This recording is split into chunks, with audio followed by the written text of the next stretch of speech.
Alléluia.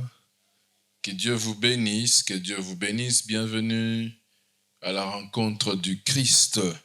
Que Dieu vous comble de ses bienfaits. Nous sommes en train de partager, nous allons partager la parole de Dieu, encore une fois de plus pour ce temps que Dieu nous accorde, cette grâce que nous avons dans sa présence sur la loi de l'esprit de vie. La loi de l'esprit de vie. Galates chapitre 3, le verset 29. Galates chapitre 3, le verset 29. La Bible dit ceci. Et si vous êtes à Christ, vous êtes donc la postérité d'Abraham, héritier selon la promesse de Dieu. Je voudrais lire la version parole vivante, la version parole vivante de ce même passage, la version parole vivante. Il y a une nuance que j'ai aimée, j'ai appréciée. Il y a un sens que la Bible, cette version nous donne dans la compréhension de ce même passage. Galates chapitre 3, le verset 29. Le verset 29, excusez-moi pendant quelques minutes s'il vous plaît. Le verset 29, Galates chapitre 3, le verset 29, la Bible dit ceci dans la version parole vivante. Et si vous appartenez au Christ, vous êtes donc la famille d'Abraham. Vous êtes héritier comme Dieu l'a promis. Alléluia. Là, j'aime beaucoup ce passage, j'aime beaucoup la manière dont la parole vivante est en train de l'expliquer. Il s'agit clairement, ici l'apôtre Paul est en train de nous faire comprendre ce qui se passe quand il y a mutation. Quand on change de position, quand on entre dans une autre sphère qui est dirigée par Christ, une sphère des enfants de Dieu, quand on devient enfant de Dieu. L'apôtre Paul, si vous lisez le début de ce chapitre, il parle aux Galates, il dit, vous avez bien commencé, qui vous a envoûté. Et puis il démontre la valeur de ce que nous avons en Christ et ce que nous devenons en Christ, ce que nous possédons en Christ Jésus. L'apôtre Paul, ici dans le verset 29, c'est l'endroit qui nous intéresse, il explique réellement ce qui se passe quand on est en Christ. Et il le dit avec ces mots que je voudrais, avec ce passage que je subdivise en 3 parties. Il dit, si vous appartenez au Christ. Ici, l'apôtre parle au conditionnel, parce que, évidemment, aller à l'église n'est pas synonyme d'appartenir à Christ.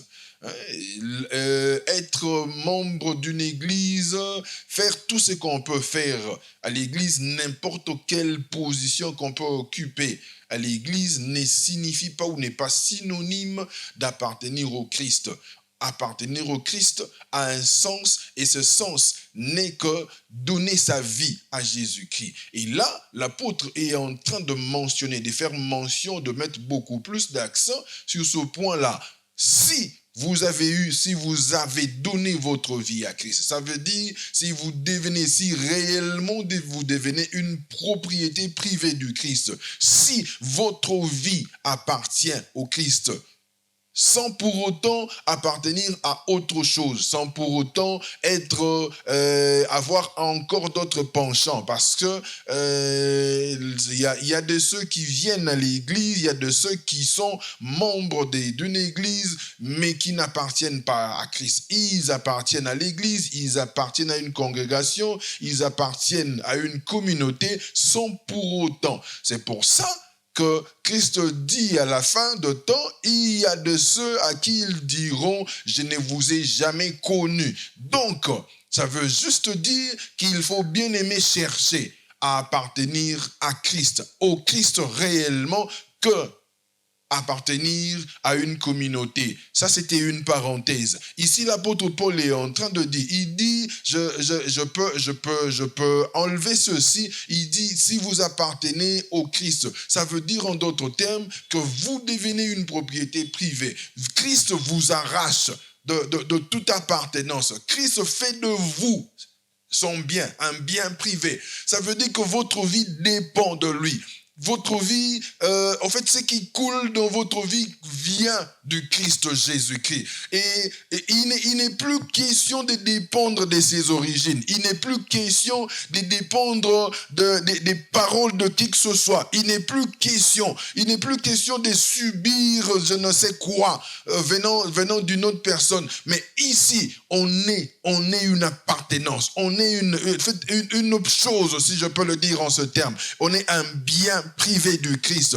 Et quand on devient une propriété privée du Christ, cela nous conduit à devenir membre de la famille d'Abraham. Alléluia, alléluia. Ça, j'aime ça. Et on devient membre de la famille d'Abraham. Et ce qui nous lie à Abraham, ce n'est plus une question biologique. Nous ne devenons pas des Juifs. Nous ne devenons pas tous des Israélites. Mais ce qui nous lie à Abraham, le fait qu'il nous associe, qui fait que nous devenons enfants ou membres de la famille d'Abraham, c'est la foi en Jésus-Christ. Abraham a cru en Dieu et Abraham aussi. Et Abraham a eu la foi en Dieu. Et quand nous avons aussi la foi, nous devenons membres. Abraham devient notre père, comme la Bible l'appelle, le père de la foi. Nous devenons des enfants dans la famille d'Abraham. Et bien aimé dans le Seigneur, je voudrais dire à quelqu'un,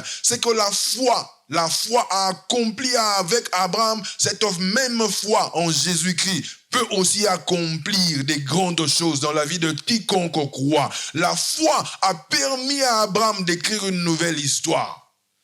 À un niveau où lui-même pouvait se dire avec l'âge que j'ai, et la Bible dit son corps était usé, il était conscient qu'il était au soir de sa vie, mais la foi en Dieu lui a permis d'écrire une histoire. Je prie que ta foi en Dieu te permette d'écrire une nouvelle histoire, quelles que soient tes origines, quel que soit ce que tu as déjà écrit comme histoire, quel que soit le nombre de pages de vie, de ce que tu as déjà écrit comme histoire, que la foi en Dieu te permette d'écrire une nouvelle histoire, de reprendre à zéro avec Dieu, parce que nous croyons dans la vie de Dieu, qu'avec Dieu, nous expérimentons de nouvelles choses, nous écrivons une nouvelle histoire, que la foi en Dieu te permette, et nous devenons des membres de la famille d'Abraham. Par conséquent, j'aime ça. L'apôtre Paul est en train de dire, vous devenez héritiers comme Dieu l'a promis, pas comme ta famille l'a promise, pas comme un sorcier l'a promis, pas même comme toi-même tu l'as imaginé, pas même comme Abraham l'a pensé, parce que Abraham n'a rien à voir avec ça. Ce qui t'associe, ce qui te lie avec Abraham, c'est la foi en Dieu. Et tu deviens, le jour où tu reçois Jésus-Christ comme Seigneur et Sauveur, tu deviens héritier de Dieu, comme Dieu lui-même a promis. Ce qui appartient à Dieu et à toi, tu es fils. Le bien de ton Père t'appartient. Tu es héritier de Dieu, co-héritier du Christ, bien-aimé dans les Seigneurs. Nous devons nous réjouir parce que en Christ nous sommes régis par la loi de la vie. Cette loi de vie fait de nous des enfants de Dieu, fait de nous des biens privés du Christ.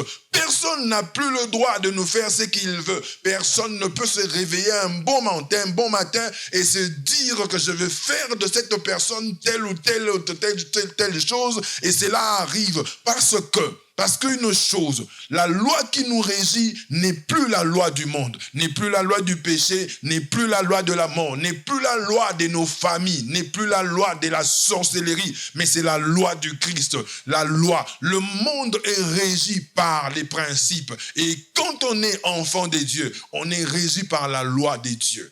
Cette loi nous établit dans des choses de Dieu. Cette loi nous établit dans ce que Christ, dans ce que Dieu a préparé comme promesse, comme bien pour nous. Nous devenons enfant et héritier de Christ. Que Dieu vous bénisse, héritier selon la parole de Dieu.